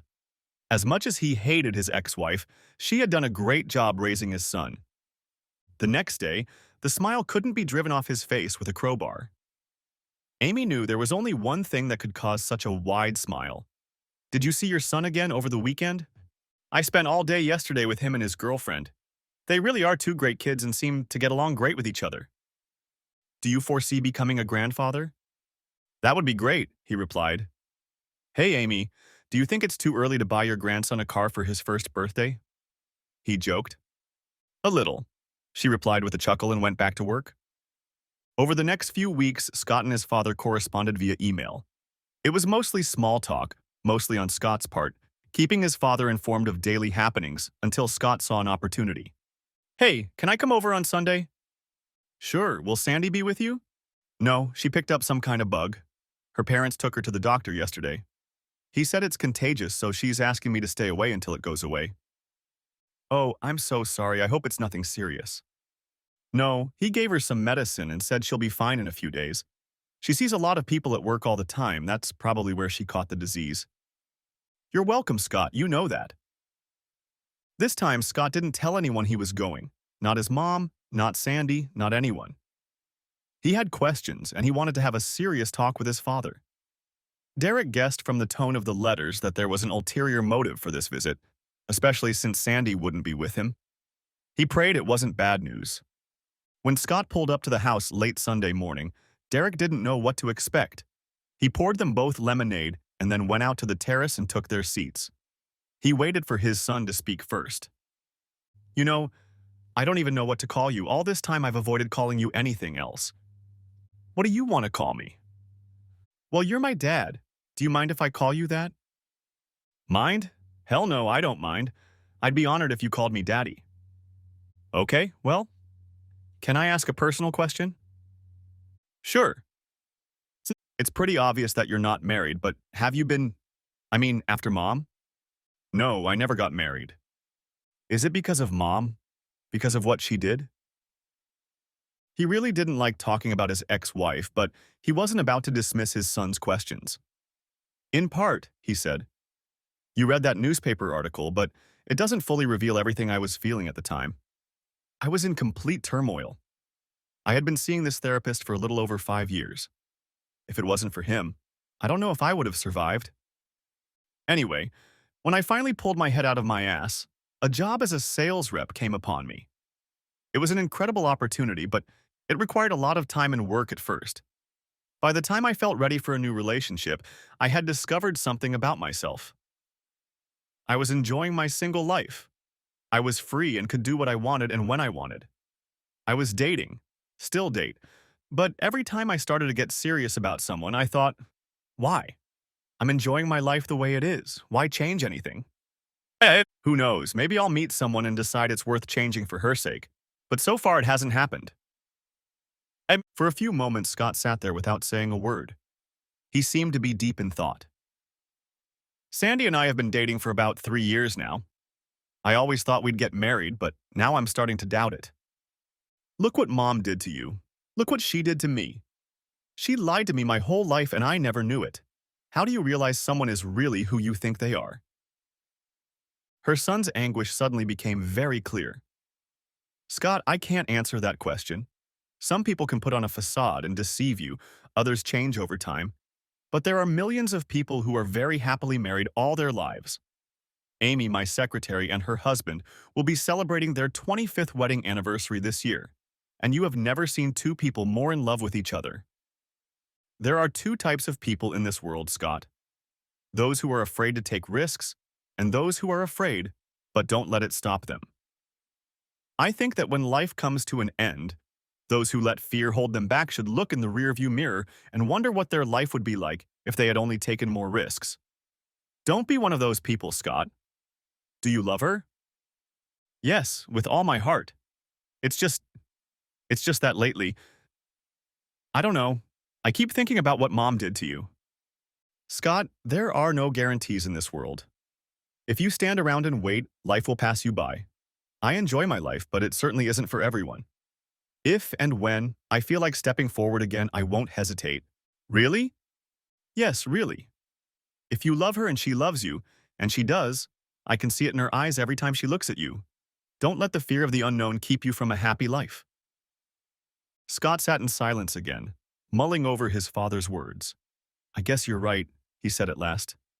I don't think I'm like you. I think I'd be lonely. Sometimes I lie in bed before I go to sleep and dream of us getting married and having children. Then I sometimes get scared at the thought of what kind of father I would be. Scott, I know it's hard for you to think about your mother deceiving you all these years, but one thing I've noticed is that she did a great job raising you. You're kind, polite, responsible, hardworking, and you have a good head on your shoulders. I bet you'll make a great father. Yeah, you think so? I think so. On the drive home, Scott thought over everything his father had said and felt better than he had in weeks. Hey, honey, where have you been? I was starting to worry. I went to see Dad. I needed to talk to him about something. His words were like a dagger stabbed into her heart. I'm going to go to my room and call Sandy to see how she's feeling, he told her before disappearing out the door. His mother sat at the kitchen table feeling a myriad of emotions. Regret, anger, sadness, fear, all running through her mind. It was obvious that her precious son, the only person in her life she truly loved, was drifting away from her and reaching for her ex. If only there was something she could do, but she couldn't think of anything. Over the next few weeks, the relationship between Scott and his mother seemed to stabilize. It didn't get better, but it didn't get worse either. However, the relationship between him and his father improved exponentially, and this made Anne jealous. She felt left out every time Scott and Sandy went to her ex's house. She would have given anything to be invited to one of their parties. She didn't think Scott would invite her father, but maybe Sandy would. A few days later, Sandy was watching a rented movie in front of the TV with Scott. Anne tried to get her attention without alerting her son. Catching Sandy's gaze at last, she nodded slightly toward the kitchen. Sandy had no idea what she was up to, but she didn't like this disguise.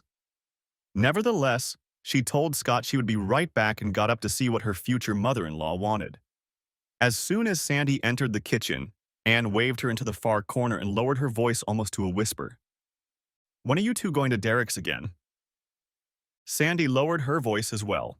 I think we're going this Sunday. Scott hasn't said anything yet. Why? Maybe you could put in a good word for me. She pleaded. I'd like to see Derek again and apologize to him in person. I doubt that will happen, Mrs. W. Derek doesn't even like to talk about you. I don't see him inviting you over to his place.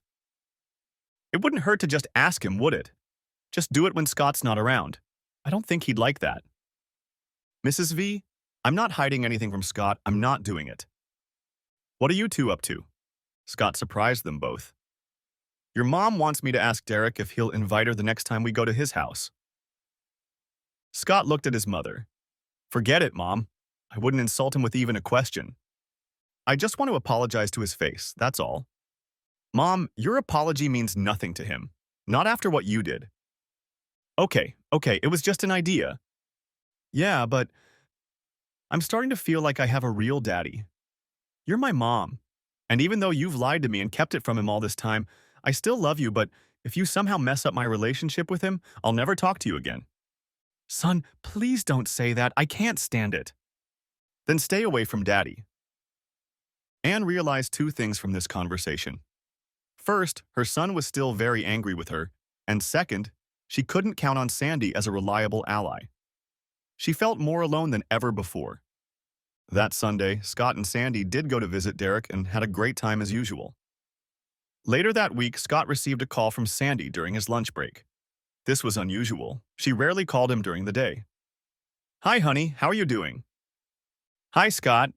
Her voice sounded weak in the receiver, like she was crying. He was immediately concerned. What's wrong, honey? I don't want to talk about it over the phone. Can you come right after work? I need to talk to you. Sure, honey. I'll be out right at 5, but I'm back in Porter. It'll take me a little while to get there. Take your time, Scott. I don't want you to have an accident. I'll be here when you get here. Okay, hun. I'll see you then. He was very worried when he passed out. He had no idea what had happened, but something was wrong. When the clock struck 5, he didn't even wait for the others. He just yelled out that he was leaving and jumped into the car. As he pulled up to the house, he rang the doorbell, and the first thing he noticed when Sandy opened the door was her bloodshot eyes. She was definitely crying. Honey, what happened to... He was interrupted by her father's voice. Come in, Scott. We're in the kitchen. He looked at Sandy, who gestured for him to follow her. When they entered the kitchen, Scott was surprised to see that his mom was there, as well as both of his lover's parents. Okay, what's going on? Sit down, Scott, her father told him. I don't want to sit down, he replied. Somebody explain to me what's going on. Everyone looked at Sandy. She raised her head and looked him in the eye. Honey, I'm pregnant. Pregnant? But, yes, I know, I'm on the pill. Honey, do you remember how sick I was a few weeks ago? Yes, of course. The doctor didn't say anything, and I didn't read that information sheet they give you along with your medication, but apparently those antibiotics he prescribed me can make birth control pills less effective. He was still absorbing her words when her father spoke again. Your mom and I have talked it over. Scott, we think it's best to terminate the pregnancy. You're both too young to be parents, and I've read that it's harder for a mother to give her baby up for adoption than to just abort. Scott involuntarily took Sandy's hands in his own and looked into her eyes. Is this what you want? I think it would be for the best, honey, she said, and tears flooded her eyes even more. It's illegal in Indiana. Where are you going to go? Her father intervened again. She'll go to her cousin's house in Michigan and do it there. I don't know. I have to think about it, Scott replied. I have to think it over. As he turned and walked toward the door, he heard Sandy's father call out to him. You don't have to think about anything, Scott. She'll do it all herself. Sandy watched out the window as Scott angrily opened the car door and got in. She expected him to jump out of the car in a rage, but he stayed put. In the car, Scott called his father and asked if he could see him. Sure, son. When did you want to come out? Right now, Dad, right now. I need to talk to you about something important. Derek could tell he was obviously angry, but where was it directed? It bothered him that Anne had lied to him again. Scott, it's 6 o'clock. You're going to hit the very end of rush hour. Are you sure you don't want to wait until the weekend? No, Dad, I need to talk to you now. I need some advice. Okay, drive carefully. You seem to be in a bad mood. Don't try to take it out on the other drivers. I won't. I'll see you in a little while. Scott took his father's advice and pulled up to his house a little after 8. Derek met him at the door and invited him into the living room. Scott sat down on the couch, rested his butt on the edge of the cushion, and leaned forward, resting his elbows on his knees. "Dad, Sandy's pregnant." A million thoughts ran through Derek's head as he waited for his son to arrive, but none of them were there. "I see," he said, taking a seat at the coffee table that separated them. "Judging by your demeanor, you're not very pleased." "No, just the opposite. After you said I was a great father, I'm thrilled." "What about Sandy?" "I think she wants to have the baby. She really does. I saw it in her eyes." "Then what's the problem?" "Our parents." He remembered who he was addressing and clarified his statement. "Mom and Mr. and Mrs. Fox, Sandy's folks. They're going to force her to have an abortion." "She's 18, isn't she?" "Yes, we're both the same age." "Then she's of legal age. They can't force her to do anything." "You don't understand. She still lives at home just like me. There's no way we can get our own apartment and raise a child." Derek had a better idea of his son's situation.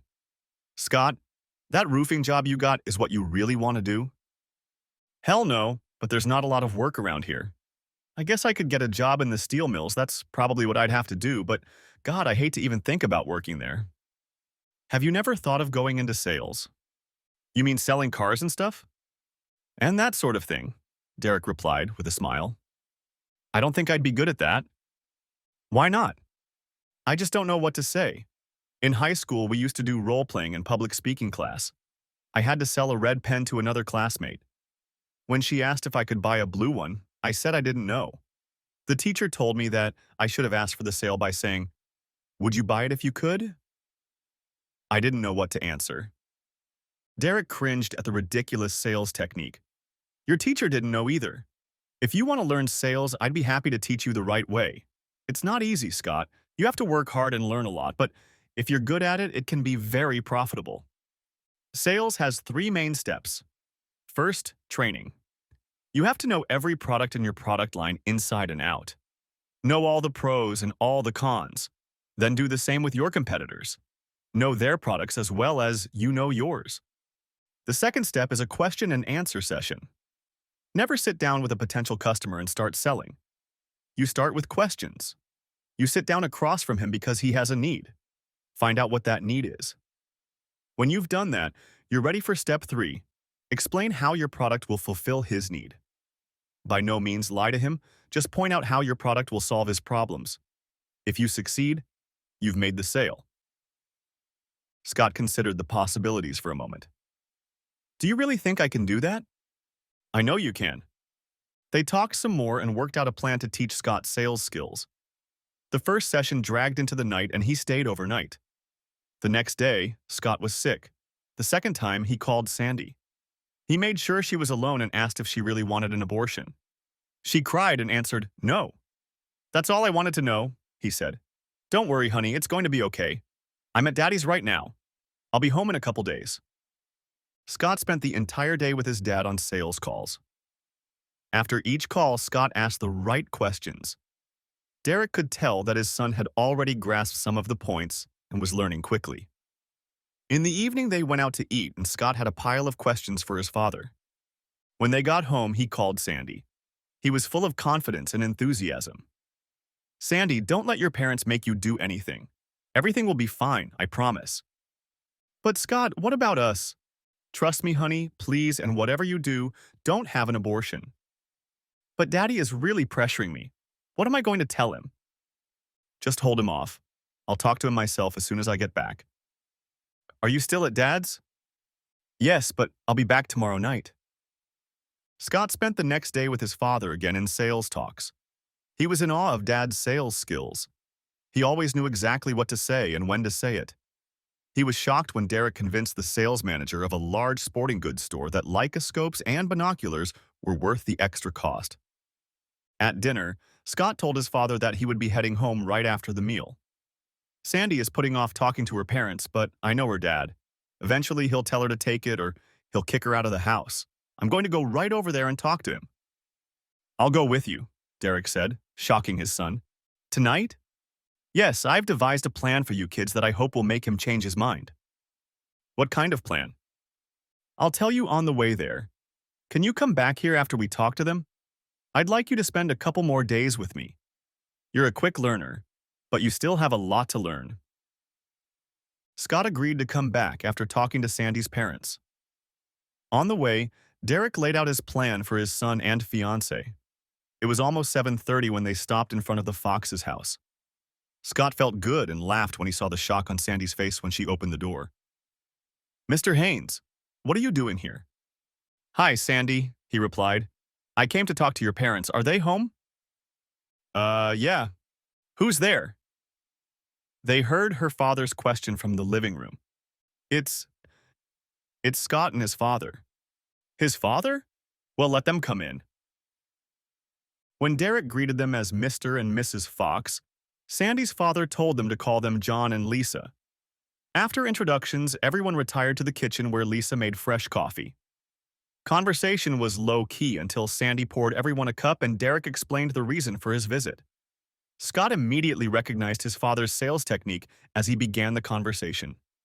"John, Lisa, please don't take this as rude, but I know the situation and I've been told that you want Sandy to have an abortion. Is this true?"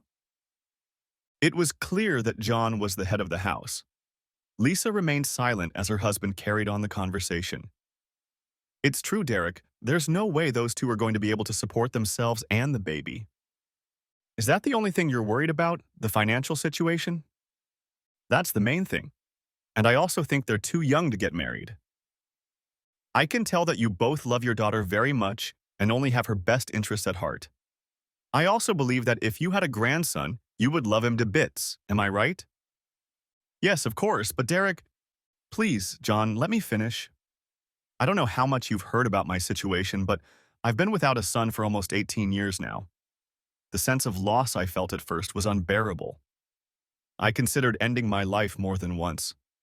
Thanks to a very good therapist, I learned to live with that loss. But those feelings didn't go anywhere. I just learned to function in spite of them. I know you believe this is what's best for Sandy, but she wants this baby, John. Can you imagine the loss she'll feel if you force her to have an abortion? What about your own feelings?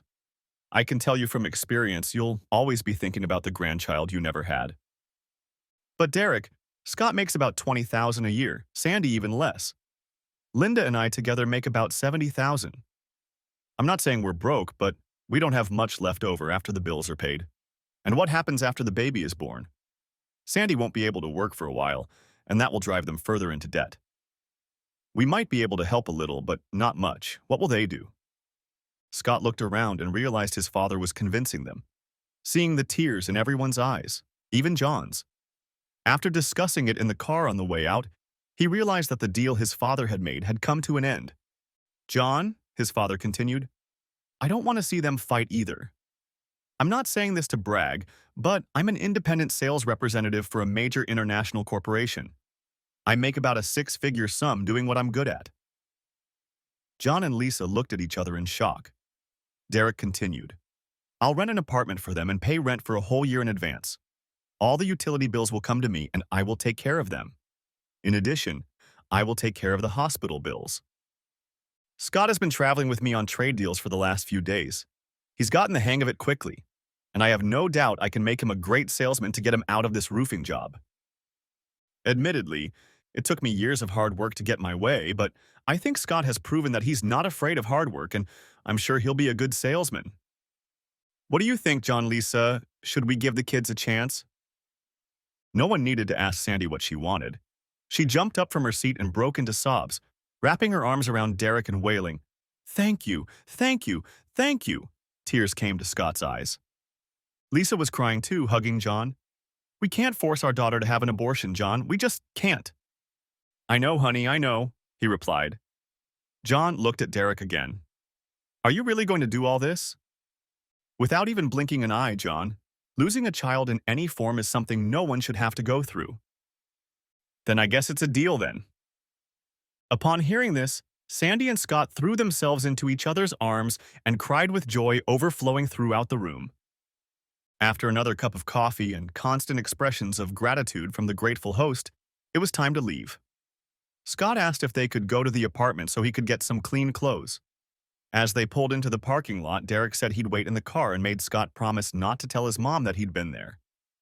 When Anne heard the news, she too was glad that the abortion wasn't going to happen. But the fact that Derek was the one who had saved the situation was another nail in her coffin. Scott hadn't mentioned that his father had been there, and his mother hadn't thought to ask. On his father's advice, Scott called the roofing company the next morning and quit. He spent the entire next week with Derek, learning more and more each day. At the end of the week, he couldn't wait to put all the knowledge he had learned into practice. On Saturday morning, Derek took them to a small restaurant that was famous for its breakfast menu. It was the perfect excuse for a conversation. "Dad, I mentioned knowledge selling cars a while back, but you didn't pursue it. Why not?" "There's nothing wrong with it. Everyone needs a car. It's just not the highest paying job, that's all." "Yeah, but you said yourself that it took you years to become what you are now. You had to start somewhere, right?" "Yes, of course. When I was married to your mom, I worked as a salesman at Rick's Camera Sales. That's basically where I learned how to sell. Rick was a master. He sold for another camera store and made enough to open his own." "Why? Did they offer you a job?" "Not exactly, but there's a Chrysler dealership in town that runs an ad in the paper almost every week looking for salesmen. I bet I'll go there on Monday and get a job." "Do you know why they have such a high turnover rate among salespeople?" "No, but I'd still like to try." "Then by all means give it a try. Just remember everything I taught you. Sales are sales, no matter what you're selling." With his father's blessing, Scott headed home on Sunday. He told his mom what he was going to do and then picked up Sandy. When he informed her that he had already quit his job and told her his plans for the near future, she was thrilled. She was confident in her man. Scott wasn't wrong in his assessment of the dealership. He put on his only suit and waited at the door when they opened Monday morning. An hour later, he was seated at a table in the corner of the showroom and told that each salesman took turns receiving visitors. He, of course, was at the bottom. At first, he watched and listened to the other salesmen and wondered if they were making any sales at all. After a while, he walked around all the cars in the showroom and picked up the owner's manuals to study them. Then he got permission to test drive a few cars from the showroom. He played with all the knobs and buttons and studied the features of each model. On Wednesday, he called his dad. "Dad, I just sold my first car." "Already?" "Yes, I did everything just like you taught me. The first thing I did was ask him what he liked and didn't like about the car he drove. We walked over to my desk and talked for almost an hour. I kept asking questions. What was more important to him, status or a simple means of transportation? I asked every question I could think of. I can tell you why this place is always looking for salesmen. No one here knows how to sell. When they sit down at the table with a customer, they immediately become hostile and start arguing about price. By the time I finished asking questions, Mr. Connors realized that I had come to help him find the right car. There was nothing hostile about it. I took the keys to 3 cars and we test drove each one. He chose the second car and didn't even haggle when I immediately quoted him a fair price. I made over $400 on the sale. That's as much as I made in a week doing roofing work. Derek was very proud of his son and told him so. "Keep it up, and you'll quickly become their top salesman. We'll have to celebrate next time you and Sandy come over." By the end of the week, Scott had sold 2 more cars. His first paycheck was just over $1,000. He was so proud he had to show it to everyone before he put it in his account. The next week, he sold 5 cars with 2 in one day and made over $1,500. That weekend, he and Sandy visited his father and went to a 5-star restaurant to celebrate Scott's success. They also made plans. When Derek asked if they had already set a date, Sandy replied that her father couldn't afford a real wedding, so they would just go to a justice of the peace. "Oh no, that's not true," Derek said. "You'll have a real wedding and you'll invite all your friends. I'll pay for it." "Mr. Haynes, we can't let you do that. You've already done so much." "That's silly, Sandy. What's the point of having money if you can't help the ones you love? I think you'll want to do this as soon as possible, so start organizing everything. Just send me the bills and don't skimp on anything. You'll need flowers, a photographer, hopefully with a Leica camera," he joked, "and a good reception. I'm serious. Organize everything and don't worry about expenses.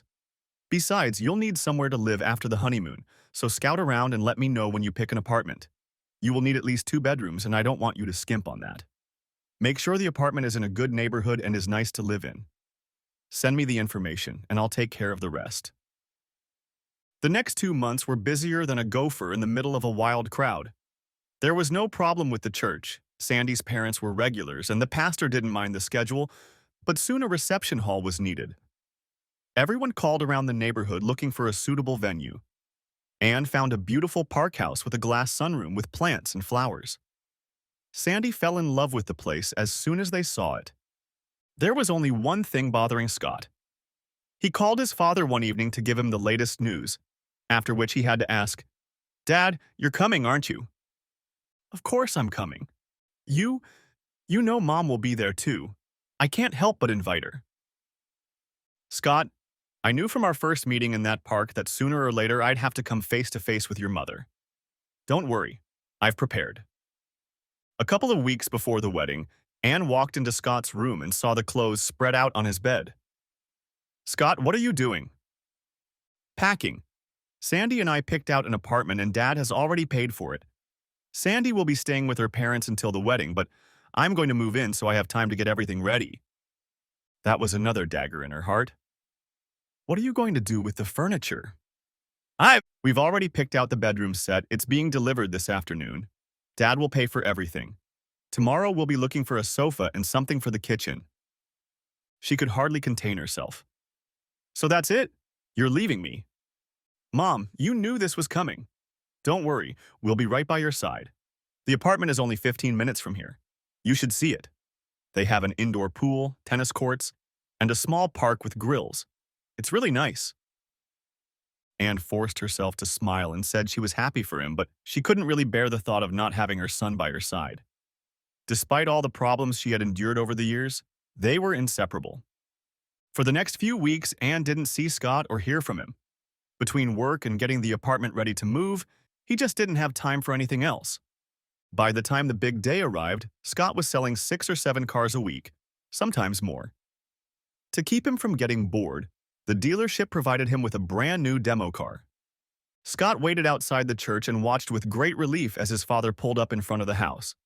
"Thank God, Dad, I wasn't sure you were coming." Derek looked at his watch. "Scott, I'm 20 minutes early." "I know, but with Mom being here and all, I was afraid you'd change your mind." "Son, a volcanic eruption in the middle of a typhoon during an earthquake won't stop me from seeing my boy's wedding," he replied with a chuckle. Scott hugged his father for the first time since they had met. "Thanks again, Dad. You have no idea what this means to us. Now, when we go inside, the front pews are reserved for the family. Sandy's mom and dad are on the left, and you and Mom are on the right. She's already there. I have to go around the side of her and enter through the rectory." "Okay," he said with a nod of his head. "I'll wait here for a bit before I go in." Derek reached into his breast pocket and pulled out an envelope. "I know you didn't plan anything for your honeymoon and didn't want to tell me about it, so I gave you this," he said, handing the envelope to Scott. "What is it?" "Open it." Scott carefully lifted the flap and pulled out a travel agency folder. "It's a cruise for 4 days and 5 nights. It departs Monday at 5 o'clock in the evening from Miami. Your flight leaves O'Hare early in the morning. Your itinerary is here.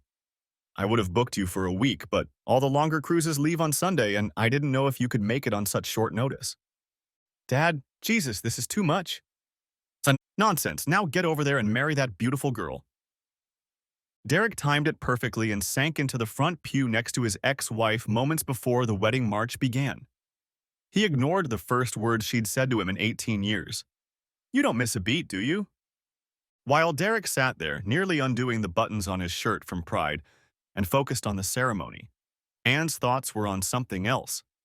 She was feeling sorry for herself. She'd sacrificed herself, worked hard, done everything she could to raise her son the best she could, and 18 years later her ex-husband shows up and steals him away from her. It wasn't fair. After the ceremony, Scott and Sandy insisted that his father be among the recipients as everyone left the church. Derek had to restrain himself from laughing as he introduced himself and watched the reactions of everyone present. Everyone at the reception, with the exception of perhaps Scott's mother, was having a lot of fun. The food was excellent, the DJ was great, and it was all captured for posterity by a photographer shooting with a Leica, a must that Scott had insisted on. After dinner, the speeches began. Scott's best man was a longtime friend who was hilarious and ended his brilliant speech with a toast to the bride and groom. Scott was the last to speak. He thanked his beautiful wife for her love, thanked his mother for all she had done, and then turned to his father. As many of you know, I had no contact with my father for the first 18 years of my life and was only able to make contact with him a few months ago. Other than my fiancé saying I do, meeting my father was the most rewarding experience of my life. He taught me what challenges are and how to not only overcome them, but to recover and thrive afterward. He taught me a skill and gave me a profession that will serve me every day of my life. He taught me that a man, a real man, can overcome the worst that life can throw at you. And he taught me how to be generous and share with those you love. For those of you who don't know, my wedding was paid for by my father. He paid for everything. He also, and Sandy will know this at the same time as you, paid for our honeymoon, a wonderful Caribbean cruise. Sandy gasped, looked at her new husband, then at Derek and muttered, "Thank you." Derek only smiled and nodded. "So," Scott continued, "please join me in a drink to my father, the man who taught me so much and made it all possible." Everyone raised their glasses and took a sip each of the champagne provided by Derek Haynes. As the celebration began, Derek mingled with the guests. Anne was socializing with the guests as well, but kept her eyes on her ex. It was too much for her, and Scott's tribute to his father was the defining moment. At the first opportunity to leave Derek alone, she decided to have one last laugh. She was going to tell him the truth, the whole truth. She decided she had already lost her son, so it didn't matter anymore. She needed revenge. She got her chance when she saw him sitting alone at one of the tables watching his son and daughter-in-law dance. Derek sighed as she invited him to sit down. "How can you afford all this?" she asked.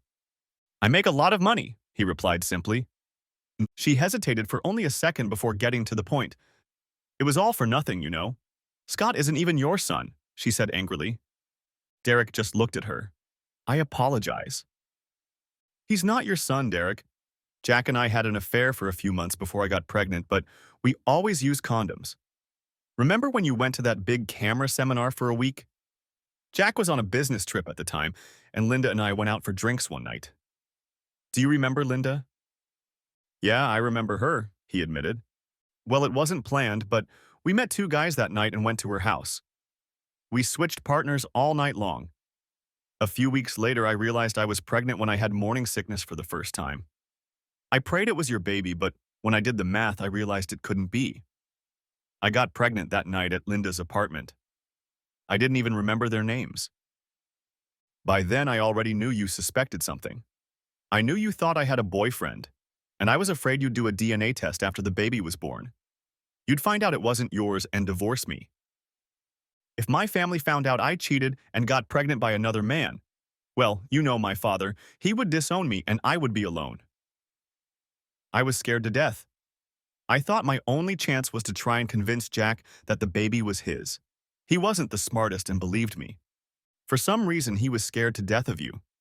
It was his idea for us to just leave. I was going to leave you a note, but he didn't want to. We went to my folks in Florida and told them you beat me up and made it look like Jack saved me. Everything was fine until Scott needed immunizations to enroll in school. Jack saw Scott's blood type on one of the forms, realized Scott wasn't his, and left. I lived with my mom and dad until they both passed away. I sold their mobile home and other stuff and moved to Indiana because it was cheaper to live there. So as you can see, you're not even Scott's real dad. You spent all that money on someone who was conceived during a one-night stand. Of all the reactions she thought he might have had upon learning the truth, laughter wasn't one of them. What are you laughing at? Okay, let's be clear. You left because you thought you'd have to raise Scott alone, which you ended up doing, right? Yeah, but... When Scott showed up at the restaurant again that day to find me, the manager called and said he was there. I still wasn't sure he was my son, so I asked him to do me a favor and save the glass Scott drank from. I took a DNA test. Scott is my son. Anne couldn't hide her shock. You're lying. The test is still at my house. I'll send you a copy. He grinned. You were always terrible at math. He laughed again and then turned serious. You're right. I had my suspicions, but I had no proof. If you had stopped seeing Jack when you found out you were pregnant, I never would have known.